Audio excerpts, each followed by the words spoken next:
नमस्कार, श्रेष्ठ भारत और ब्रेकिंग ट्यूब में आपका स्वागत है। यहां पे हम हमेशा प्रयास करते हैं कि आपके सामने कुछ ऐसी कहानियां लाएं जो संभवतः बाकी प्लेटफॉर्म्स आपके सामने न ला पाएंगे। आज हम बात करेंगे जापान में होने वाले एक ऐसे आर्थिक संकट की जो हो रहा है जापान में, लेकिन उसका असर पूरी की पूरी दुनिया पे पड़ रहा है। हो क्या रहा है, बड़े संक्षिप्त में और बड़े ही सादे शब्दों में आपको समझाते हैं, सिंपल वर्ड्स में। पहले क्या होता था, करीबन पिछले 10 से 15 साल के दौरान जापान में इंटरेस्ट रेट्स बहुत कम थे। तो जो जापानीज येन है, जो वहां की जो करेंसी है, वो जापानीज येन पूरी की पूरी दुनिया में इन्वेस्ट हो जाती थी। कैसे इन्वेस्ट होती थी? कोई भी इन्वेस्टर उस पैसे को जापानीज बैंक से लेता था और उसको, मान लीजिए भारत में बुलेट ट्रेन के लिए, या रशिया में किसी फैक्ट्री को लगाने के लिए, या अमेरिका में किसी कंपनी को बनाने में इन्वेस्ट कर देता था।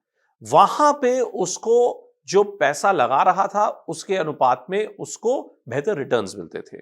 अब क्या हो गया है कि जापान में जो सरकारी बॉन्ड की बढ़ोतरी है, वो सरकारी बॉन्ड की बढ़ोतरी यानी इंटरेस्ट रेट लगातार बढ़ने लगा है।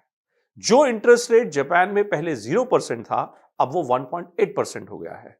इसका मतलब यह कि वो 1.8% हो गया तो जापान में महंगाई भी होने लगी। इसका मतलब यह कि जो कॉस्ट ऑफ जापानीज करेंसी था, वो कॉस्ट बढ़ गया है। अब उतना आसान नहीं रहेगा लोगों के लिए कि आप जापान से पैसा लेके बाहर लेके लगाएं या उसको इन्वेस्ट करें। अगर आप जापान का पैसा लेके आप बाहर निवेश करेंगे तो आपको इंटरेस्ट रेट ज्यादा देना पड़ेगा, और उसके कारण जो मुनाफा आप बाकी देशों से कमा रहे थे, वो मुनाफा कम हो जाएगा। तो अब होगा क्या कि यही जापानीज करेंसी जो बाकी मुल्कों में जा रही थी, ये जापानीज करेंसी वापस आने लगेगी, या वो लोग जो भारत जैसे देशों में इन्वेस्ट करने की सोच रहे थे, वो संभवतः जापान में जाके करने लगेंगे। और क्यों करने लगेंगे? क्योंकि जापान में बेस कम है, बढ़ोतरी ज्यादा। अगर 0.25% रेट पर आपको इंटरेस्ट जापान में 10 साल से मिल रहा था, वो बढ़ के अगर 1.25 या 1.85% हो गया है, जैसा कि हो गया है, दैट्स रफली 500 to 600% ग्रोथ। 600% की ग्रोथ जापान में हो गई है। तो आप भारत में पैसा लगाएंगे या आप जापान में पैसा लगाएंगे, यह अपने आप में एक चिंता का विषय है।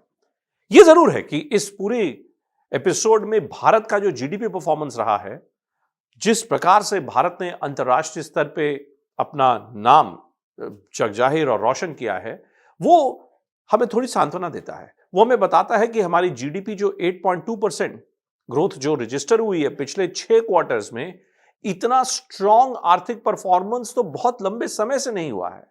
और एक ऐसे समय में जबकि अंतर्राष्ट्रीय स्तर पे मुद्रा को लेकर, मुद्रा की दर को लेकर इतना बड़ा बवाल मचा हुआ है।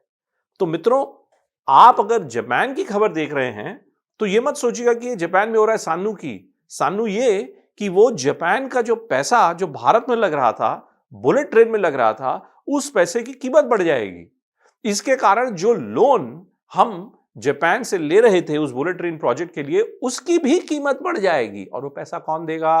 वो पैसा भारतीय टैक्स पेयर देगा। इसलिए 8.2% जीडीपी को सेलिब्रेट करना चाहिए, लेकिन साथ में यह भी देखना चाहिए कि जो जापान में हो रहा है उसको लेकर हमारे जो आर्थिक सलाहकार हैं वो क्या कर रहे हैं।